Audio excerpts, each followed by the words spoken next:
Hi, welcome to Constitutional Chats, hosted by me, Janine Turner, and Cathy Gillespie, with students Dakare, Chatman, and me, Toba Kaplan. Join us as we discuss hot topic issues with constitutional experts. It's sponsored by Constituting America.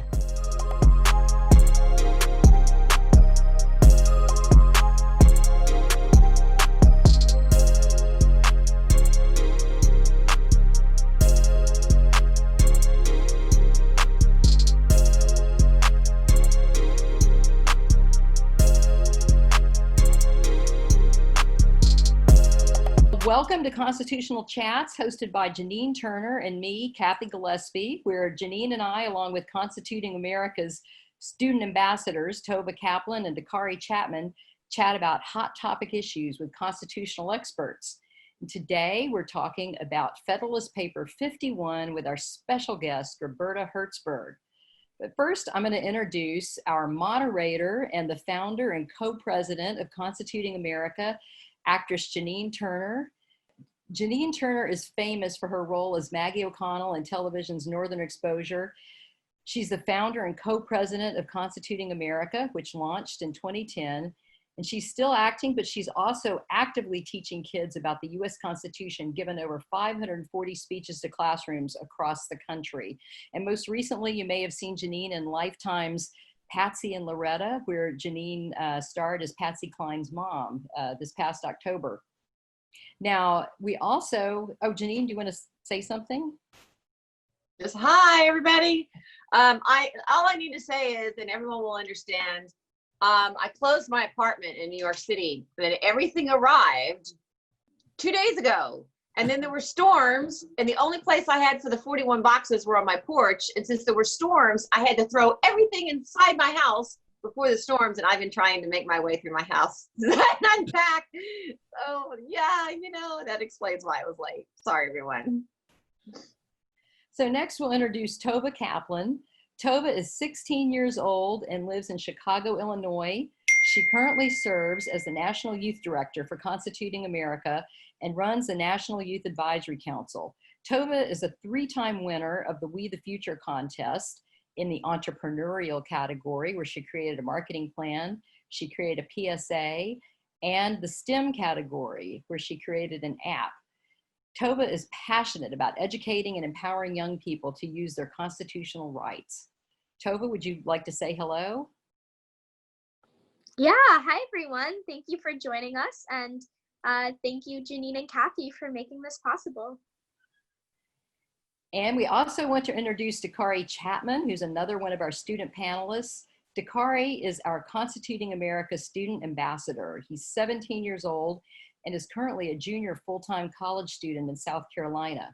He's won Constituting America's We the Future contest twice, once for Best PSA, where he reminded viewers the Constitution is an American thing, so know it, and twice for his short film, Man on the Street.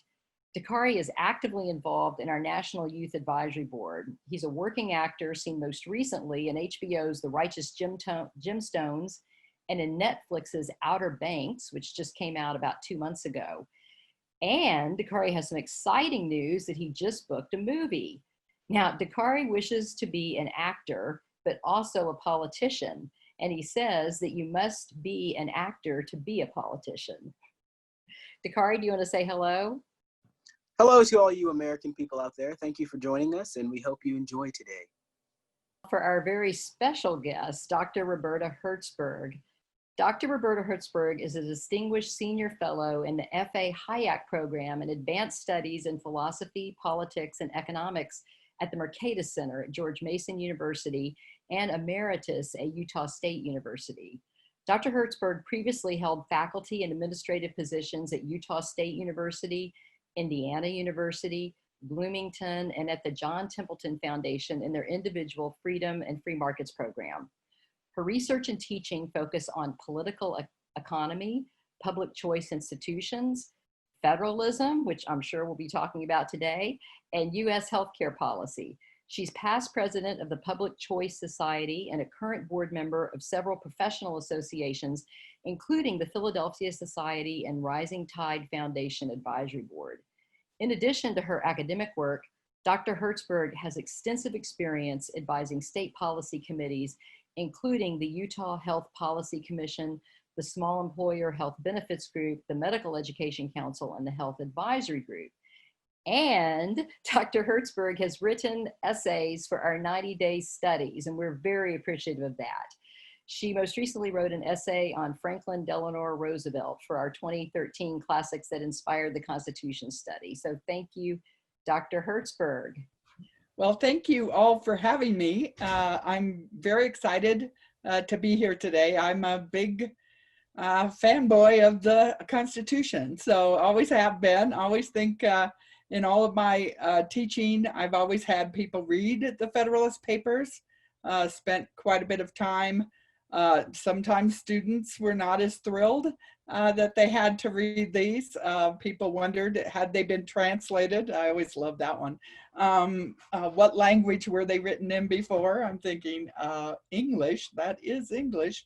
But I always enjoyed having the opportunity because I think they are that foundation of our understanding of how our Constitution is intended to work and where we may come into some challenges along the way as the Constitution tries to shape itself to whatever the current circumstance and problems are that arise for us. So how do we go back and think about it? And I think the one we want to talk about today, Federalist 51, is one that I think more people are familiar with than perhaps some of the other Federalist Papers. That and 10, I think, are the two sort of Federalist Papers that if you've been exposed and you haven't done a full Constitution course, you're most likely to have actually experienced them in their primary, as primary sources.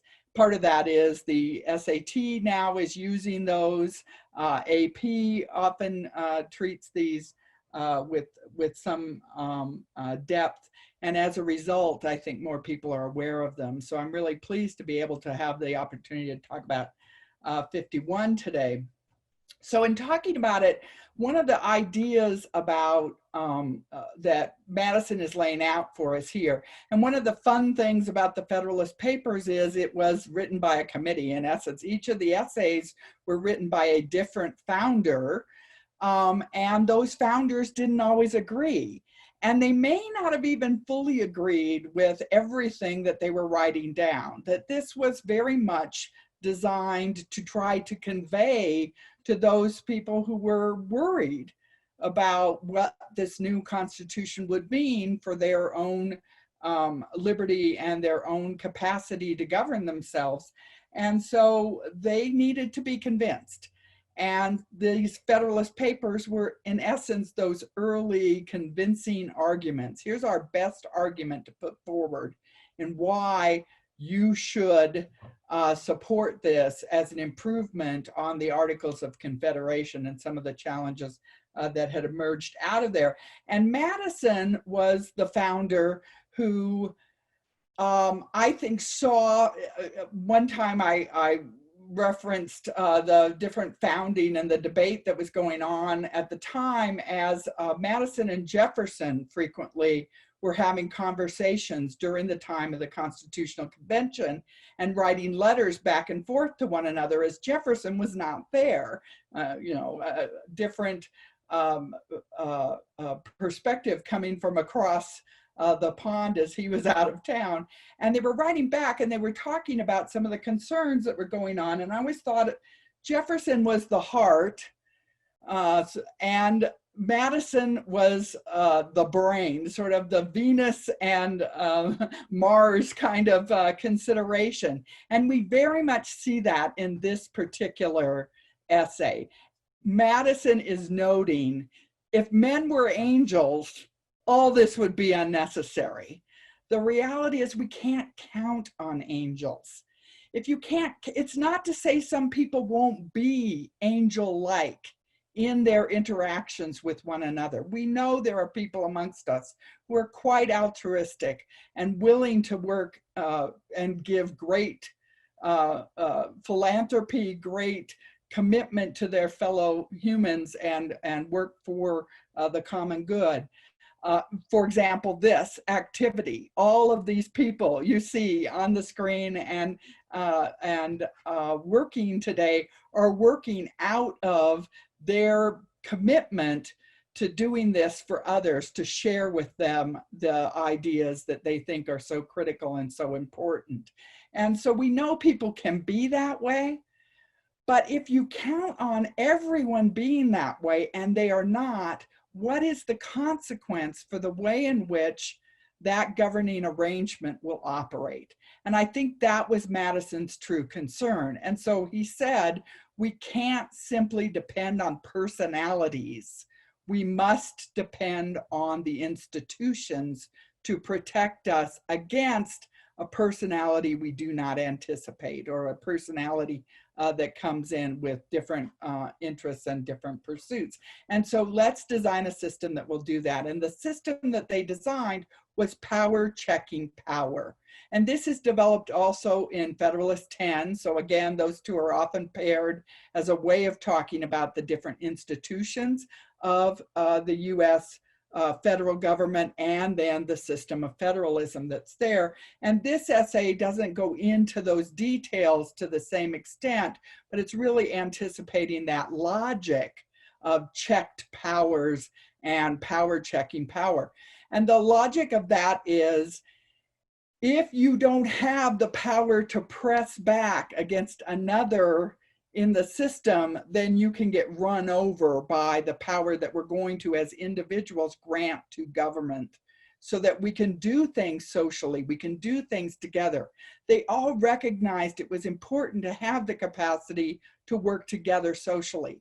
But if you let that run roughshod, all of a sudden you end up with a circumstance where your rights can be taken, minorities can be put at great disadvantage to majorities that are in pursuit of their interests, even if they think those interests are wonderful for everyone. If we don't always share that view of how wonderful they are, then we can find ourselves in that minority position and unable to act upon it. So you needed power to check power.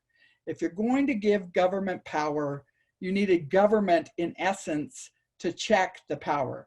And so how do you do that? Well, one easy mechanism for them to think about was, if we're going to have a national government, the states are going to have to be critical in trying to act as a check on that national government. And certainly at the beginning, at the founding, the states were where the power was. It was not in the national government. They were trying to strengthen that national government over the Articles of Confederation, but we should not think that they created this very strong central government during that. Stronger, not strong. Over time, that federal government, that national government, has obviously become far more strong as we've dealt with problems and set up additional arrangements and changed components of the Constitution and so on. But at the time, they're really talking about that as a primary check. And what that allowed was the diversity of the states meant you could also vote with your feet. So you could pick the state that was going to check the power of the national government for you. And New York was different than Utah. Utah wasn't in existence, but the point is, if it was, or Georgia, okay, we'll use one that was, those were different and they could counter each other. And so that was the first component. The second component that they include is the component of, at each level of government, we would have separation of powers. Legislative, that was the big boy. That was going to have the bulk of the power because it represented the people. But we needed executive power, and we needed a court to work out any kind of conflicts and arrangements that needed to take place. So all three of those levels would be granted particular powers: the legislating, the carrying out or implementation of legislation, and then the consideration or adjudication of the laws as they'd been written out. So separate, but they also have overlap in each of those. And that overlap is what gives them the check. So the executive has to sign on to the legislation that's passed, and as a result, that executive can come back and say, I'm not signing this. And then the legislature can decide, well, we're going to override your veto. If you don't want to sign it, or you want to veto it, then we have the capacity to override, but only under exceptional conditions, because the norm is the check of the executive on the legislative, or the check of the courts on the executive and the legislature, and so on and so forth. So that is the brilliance of power checking power that I think is embedded in Federalist 51, and why I think it is so important for every citizen, every resident to understand in our nation. Wonderful. Can I thank you so much for that? Can I step up, Cathy, and ask a question? Okay. And this is the vertical as opposed to the horizontal power. You know, I think they're talking about vertical and horizontal, and the three branches of government is horizontal, which is interesting. Okay, so thank you. That was a wonderful opening, and I have two questions. One is, maybe they're not questions as much as observances, but I think that a really good example of this with anarchy, because I think that's one of the aspects they were worried about as well, not just a tyrant or a legislative body, but anarchy, are these CHAZ, autonomous zones. And I think that that's an example where there's no check on power, there's no government, there's no horizontal checks and balances, anything of that nature. And, you know, it's the summer of love has turned into two people. One was murdered. And the police couldn't even get to that 17-year-old, 19-year-old that was murdered. They wouldn't even let him in.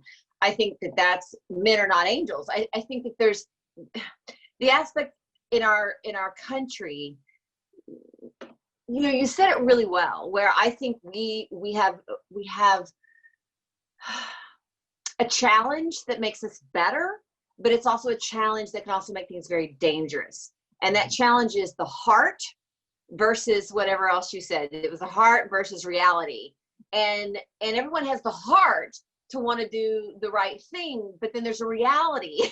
There's a reality to the fact that men and women and people are not angels. Right. And that's why we need government. And I think this autonomous zone is the perfect example of utopia and heart, but it turned out that men are not angels, and look what happened. So I think that that's an observance. Another observance is, you were talking about the difference of states and federal, and that was the states with a protection. And of course, with the 17th Amendment, the power of the states is diminished so much. And yet I guess my question for you can be the horizontal power. I was really feeling, and I still believe it's really the case, that the federal government has become much more powerful than state governments. You know, they've lost a lot of their power. And yet we've really seen it play come to fruition in the past 6 months. The states saying, and not that it always, you know, it's really interesting. Some states do this, some states don't do that. So I think we're actually seeing that check and balance with coronavirus in the states and how they handle it differently, with the protests and the riots in the states and how they handle that differently, with the autonomous zones and how they've handled that differently. So I guess my question for you is the state power and how that, what would James Madison think about that today with states? Those are great observations and terrific prompts for thinking about this. And I love to talk about current policy problems as they reflect these interests, because they are still there. This is such sound ideas about the way humans are. And so let's take the first one about just anarchy and the logic. They were looking for a way to govern, because under a more anarchical, it's not to say you can't have at least small settings where there is very limited authority, but on a voluntary basis and with a lot of individual responsibility. And we see organizations that have been able to do that privately and to operate. But there are great limits on it. How are you going to enforce when in fact there is disagreement within that arrangement about what the right outcome should be. And so the degree to which you have to give up that liberty to a governing force and to some authority depends on the degree to which we need to be bound by the decisions that we reach. And so contract law, rule of law, becomes a very critical component of the development of free markets, the development of our ability to freely interact with one another, to speak our minds, to go peacefully through society. And when that is taken away, then it goes back to almost the state of nature of people who have the greatest might at the time become the ones who are deciding. And government is a mechanism by preventing that just force and might from governing the day and letting us govern with reason and law. And so I think that that's very much what the founders were talking about, is let's do this. And so I agree, you can do this as long as everyone within and everyone who is impacted by the externalities of that group agree to behave responsibly. If they don't, then all of a sudden, who will decide how we're going to resolve these conflicts? And that's where residents of those zones in Seattle, for example, are calling the police and saying, you have to come and help me. They're reaching out to authority for rule of law to permit them to behave and to interact one with another, because not everyone in that community is respecting that.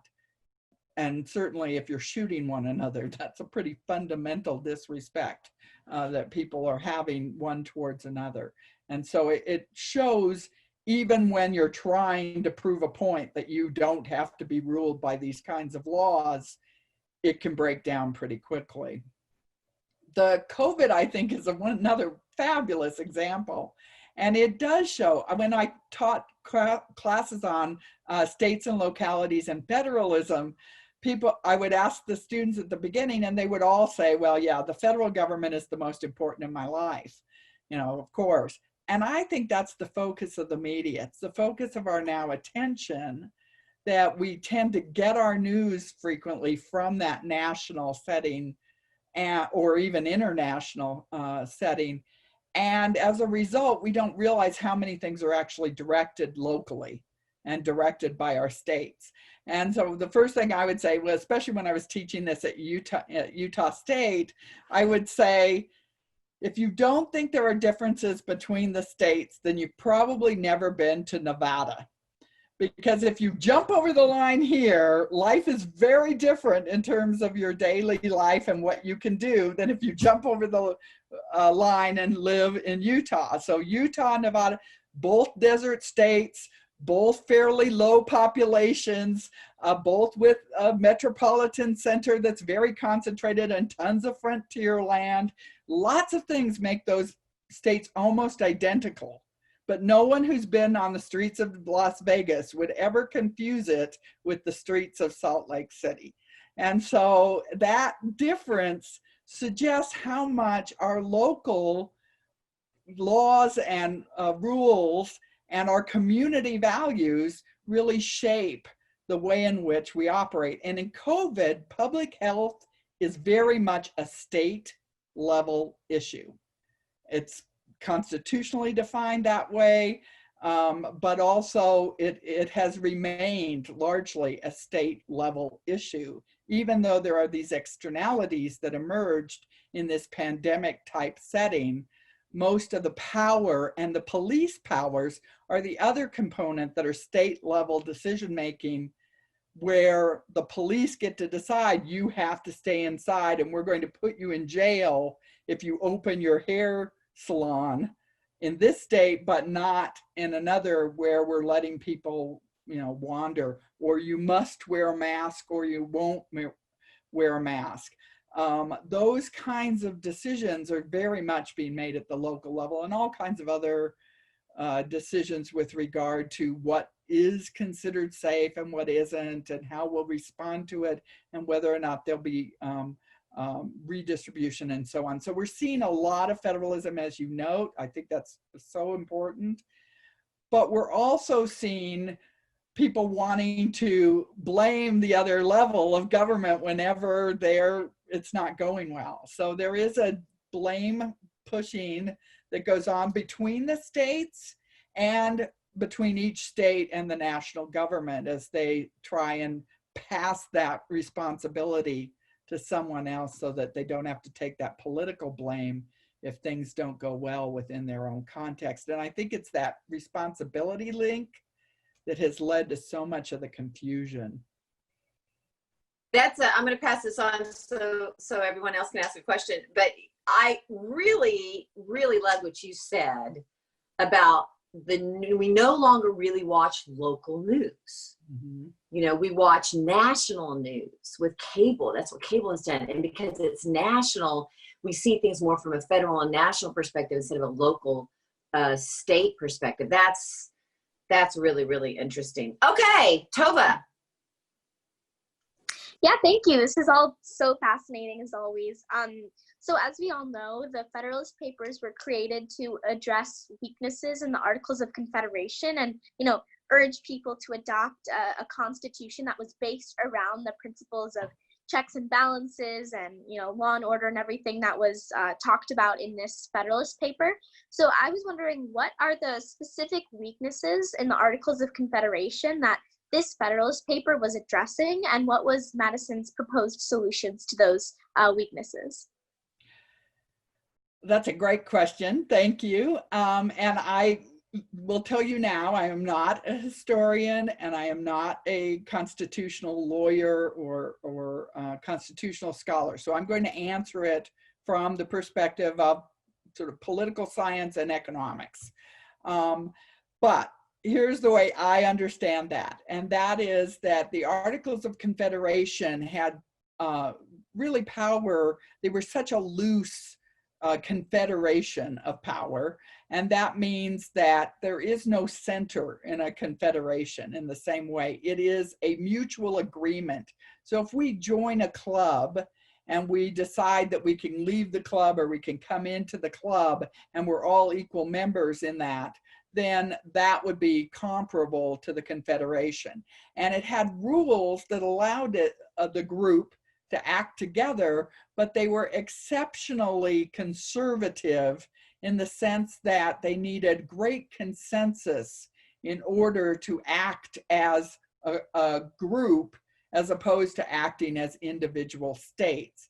And that was a very difficult arrangement in any time of crisis. So this COVID crisis would have created total havoc with the Articles of Confederation because you would have had to try and get the agreement and it would have taken so much more time. So they were responding to that. They were responding to the fact that there wasn't an ongoing executive power that could implement. Again, crisis creates a real problem with that under the Articles. And then the taxing and monetary kinds of concerns as well. Right now with the fiscal, what went to the federal level was often with response to COVID was fiscal help. So the Federal Reserve pumping money all over the place, stimulus checks being sent out from the national government.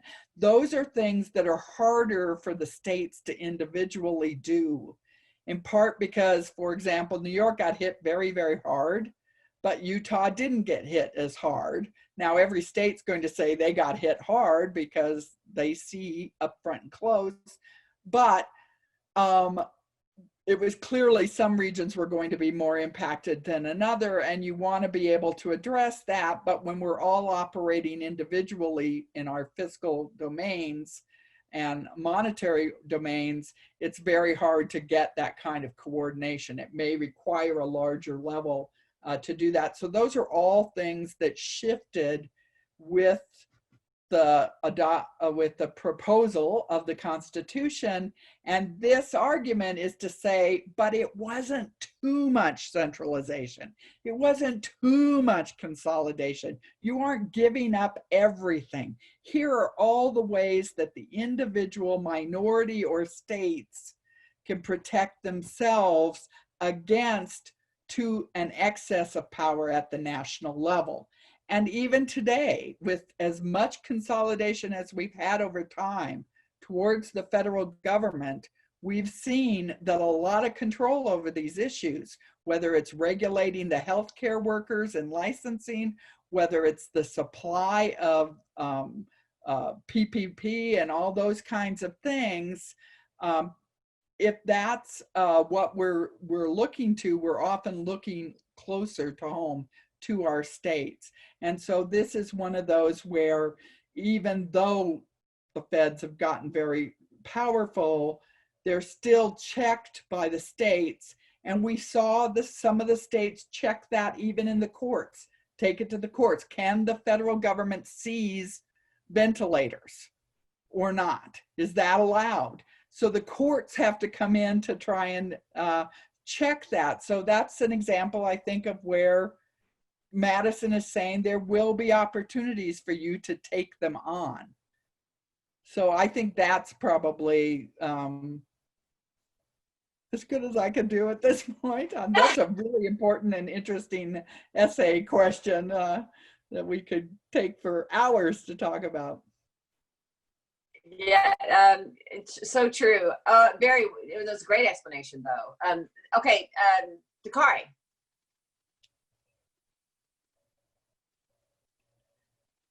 Did he just freeze up? He might be frozen. It looks like he's frozen. Oh dear. Okay, Cathy, you go ahead. Yes, Dr. Herzberg, thank you so much. Your explanations are very, very enlightening. I wanted to ask, it seems that, in the past, I guess, maybe past century or so, the executive branch and the Supreme Court have both expanded so much in powers. And the founders, it seems from this Federalist Paper and other things we know, really envision the branches being fairly equal. And I was wondering, do you think it's because Congress hasn't always acted maybe as in a timely as manner as maybe they should to address certain problems, or maybe Congress is hesitant to act sometimes for political reasons, and they end up giving room for the executive branch and the Supreme Court to come in and maybe do what Congress might be better suited actually to do? What are your thoughts on that? Yeah, I think that it's right in your answer there. I think you've really highlighted the key problems and concerns that have emerged. It's not so much that the executive and the courts have grabbed the power, although they certainly have welcomed it. It's as much that Congress has given them these powers over the years, or at least not fought in the way that I think Madison suggests these branches will fight to protect their own power and their own control. If in fact you give it up, then there is no fight because the executive takes it and the Congress willingly gives it away. Now, frequently they want it back for certain things, and we see that today. I mean, no one would I think argue that there is quite a bit of contention between the current executive and certainly parts of Congress or a majority even in Congress at times. So we should not be confused by it's not a kumbaya moment. However, what they often want is to sort of pass the blame. So it's complicated to try and get into all the modern policies, and they will frequently create outcomes that people don't like. It's easier for a congressperson to say, I'm fighting for you, but what can I do? I have 534 other people who, it's just me, and I'm working for you fine citizens in my district, but I can't get all the rest of them to go along.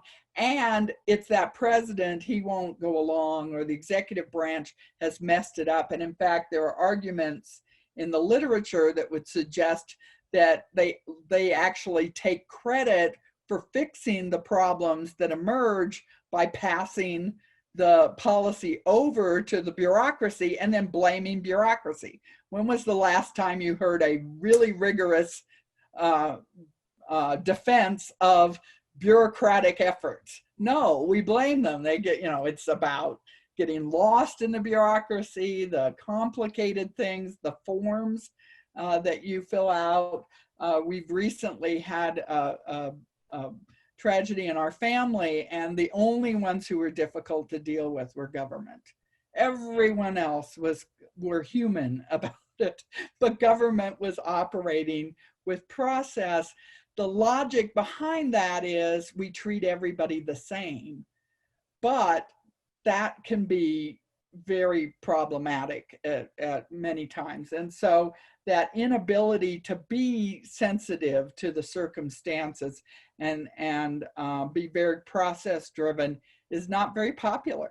Whereas the congressperson can feel your pain. I'm for you, but those bureaucrats are those. And so I think frequently they have given it to them as opposed to them stealing it away. Whereas Madison saw it would be this contentious, it would be the energy that would be created by competition, much like competition in a marketplace. Mm-hmm. It's better when you have Walmart and Target going after you. They're both big, but the two of them make for real competition and prices and other things.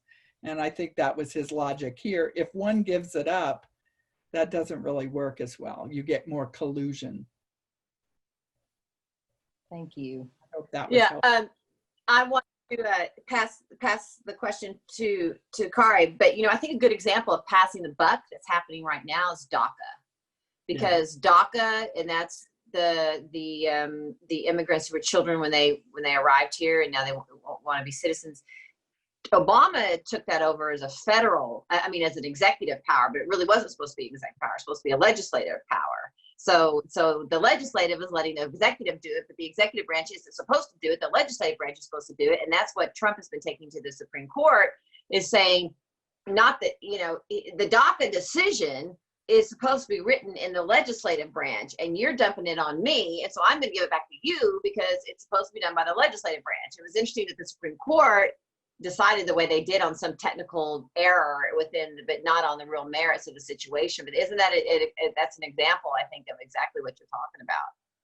I think that's right. And you're also speaking to the issue of where if I like the outcome, then it was the right move to be made. And if I don't like it, then it was the wrong one to be made. And it's, again, when you get away from treating all of these as equal process-oriented types of things, as opposed to, did I like the outcome so I can justify it in that way? And I think that that's what we see in this, because as you say, it was an executive power that was taken over.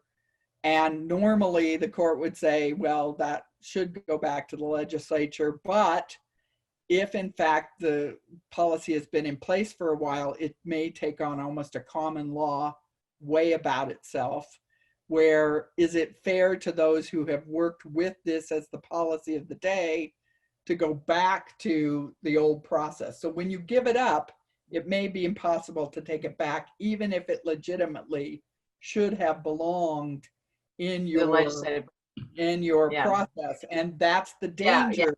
It's all politics. We're back to that men are not angels, aren't we? Okay, Dakare, go ahead. Yes, I apologize for my Wi-Fi issues. But we've been I did some research, throughout the week when they told me about the topic, and brushing up on that Federalist Paper stuff I did an A-push like years ago, not that long, like 3 years. But when I was doing my research, I was reminded that like the Federalist Papers were only published usually in New York and not in other states. And so my first question is why? And then my second question to follow up, me and Tova always ask questions about global. And I want to know if there's any other type of Federalist Paper in any other country, and if it was adopted from the United States. Gosh, the second part of your question, I can say, I wish I knew. And I'm sure there are comparable position papers that are presented by people moving towards constitutional change in their countries. I just am not familiar with any. It is interesting, however, the degree to which the US Constitution got sort of picked up whole cloth and tried to be put in place in other countries over the years, or components of it put in their countries, and it did not operate in the same way that it did in the United States. And we see many scholars over the years talk about the degree to which, especially very broad constitutional considerations, must be shaped by the citizens who will live under those constitutional rules. So it's whether or not it's up from the individuals in the community in a self-governing fashion, or put in place on top of them. And with that in mind, I can just give the National Constitution Center at, in Philadelphia, which I don't know if any of you have ever visited there, but it's quite the nice museum, and got a lot of nice displays. They actually have one display or presentation in the museum that has how much of the same language is used in any constitution in the world. And so you can see that, you know, the Russian Constitution has 80% that looks just like the United States Constitution, and you can see the overlap in the language.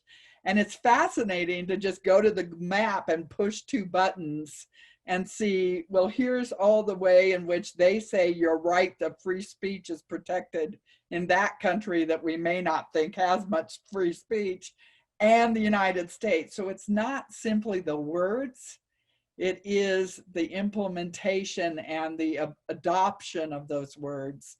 And so I think that's always a really interesting thing to do. And I appreciate that global perspective. So that's that part of the question. In terms of the New York, interesting, it's where they needed to make the case. They knew they needed New York. If they didn't get New York, it was not a done deal. Not everybody showed up for the Constitutional Convention, as you all know.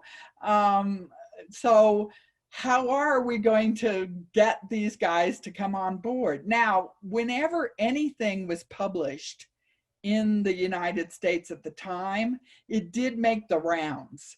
And so these were for the purpose of New York, but over time, these same arguments were going along, but many of the states had already gone forward.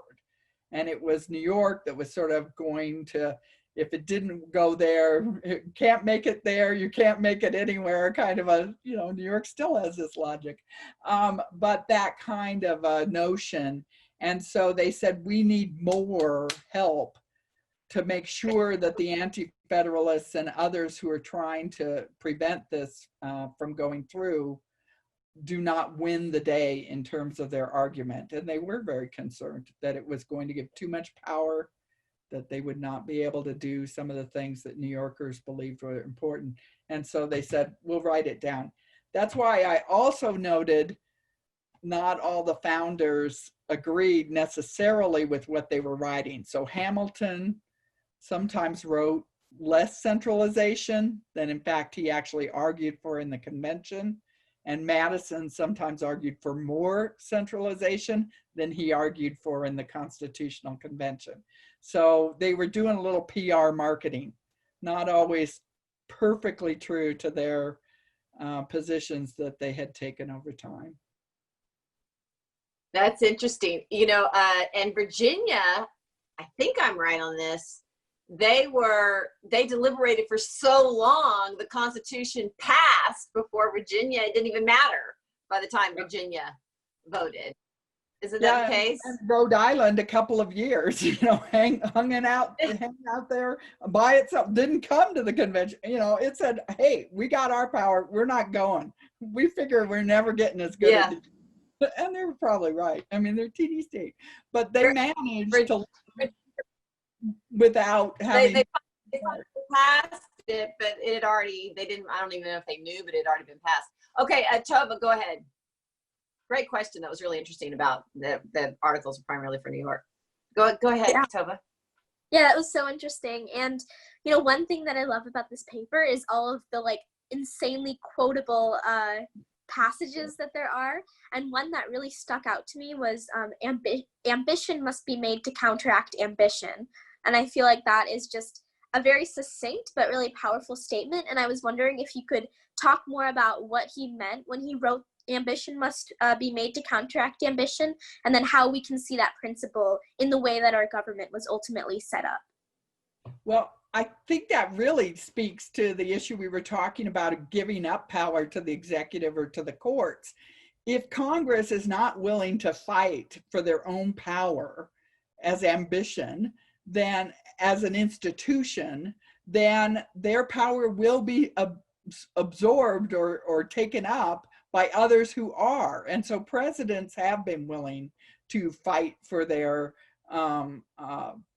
power, and so have the courts been able to take over more things. And as a result, we see that it's gone more in that direction.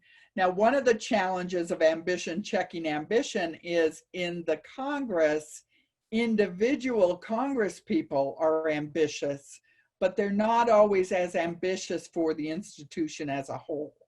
And I think Madison thought that they would fight for the power as a whole because individual politicians at the time were not that important.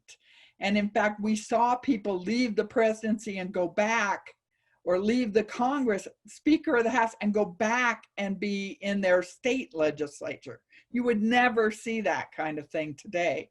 Usually it's an uphill to the national and not that back and forth check. But at the time, the real powers were held in your state legislature and in the state house.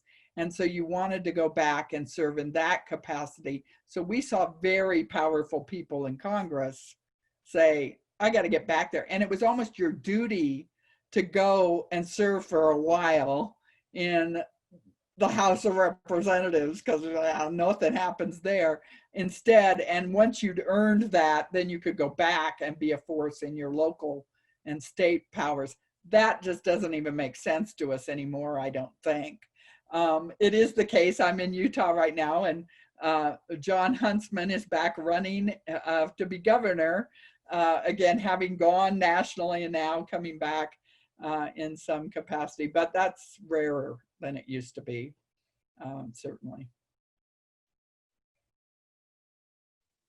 John Jay was the Supreme Court justice and left to become the governor, to be the governor of New York. That sounds. Where is he from? I'm having a senior moment. Whenever that happens, it's always a senior moment. I think it was New York, right, Kathy? Yeah, it was New York. Okay. That sounds right, but now that you say it out loud, I'm going, Yeah, but to think that the Supreme Court justice, you know, the chief justice would leave to become to go be the governor of New York. Okay, Kathy, your turn. And I think we have about 9 minutes left, or yeah, less. We have some great audience questions, and one of our audience members asks, how has the constitutional idea of checks and balances changed as states have become more homogenous and political parties have risen? Sure, I think that's an actually very interesting question. And one of the people I worked with at Indiana University was Vincent Ostrom. The Ostroms, you may be familiar. Eleanor Ostrom was the first Nobel Prize winner in economics, coming out of that Bloomington school. And he was actually very worried about the rise of political parties, to the extent that he believed that it wasn't the danger of them operating to represent interests. It was rather a national party would link the national, state, and local governance in a way that would minimize the check that had operated before. And so anything that would tie those levels of government together was a way of sort of intersecting and undermining the check between those levels of government. So in the same way that we talked about, direct election of senators brings that down to some extent, and the rise of political parties also does that. And so it could be that, your state, if in fact you're running on this national ticket and there's impact all the way down the ballot, then you're going to care who is at the top of your ticket and how that operates. And you're going to give your allegiance and your ambition to it. The other piece of that is, again, where are you drawing your knowledge? If in fact you're drawing your information and your knowledge from the national party, and that's what you're hearing about Democrats or about Republicans or about even a third party, then it's going to be much harder for a localized state party to distinguish from that. One of the areas we see this in on moral issues, for example, it became increasingly difficult for anti-abortion Democrats to feel comfortable in the political party as that became more of a central component of the party platform. Similarly, for Republicans, it might be as sort of openness and gay marriage. It might be harder to be in the Republican Party if in fact that becomes an important plank in the Republican Party. So we have these examples over the years. As you nationalize those things, that diversity and that check at the state level and the local level become increasingly hard to act upon as politicians don't feel safe taking those stands and get more in line with those national parties. And even if they're not, their voters may not realize it if they're getting their information from the national level. So they may punish them for positions they don't even hold in their local elections. I want to go to Dakare, but that's interesting. Yeah, I think you brought up the whole abortion issue, but it was state probably had their own decision-making quality about that until the Supreme Court, made it a national issue, which just goes to show. It's interesting. Okay, Dakare. I don't really have anything specific. I know usually I have something to say, but she's been so awesome. And I just... That's the right thing to say, Dakare. My brain's like everywhere. So, I mean, if Tova has something or Cathy has something, another question, please. Tova, go ahead. You're phenomenal. So, thanks, Dakare. So again, going with these quotes because I was just reading through this and like highlighting everything. I think I highlighted more than I left blank. But another quote I really liked was that it may be a reflection on human nature that such devices, government and the separation of powers should be necessary to control the abuses of government. But what is government itself but the greatest of all reflections on human nature? I was like, mic drop moment. That was big. And I was wondering, so he's saying that government is a reflection on our human nature. And I think human nature and like our society has changed a lot over the last 250 years since the Constitution and since the founding of our country. So how has our government changed as a result of the changing nature of ourselves and of our society? And I guess, is that natural for governments? Should governments change to reflect when our human nature changes, or is our human nature a more inherent thing that should be static across time, if that makes sense? Yeah, I think our human nature is there always. It is whatever it is, right? We are human, and so our nature is what that reflects. What I think is our ability to care for different things, to value different things has changed over time. So if you went back 50 years or 100 years.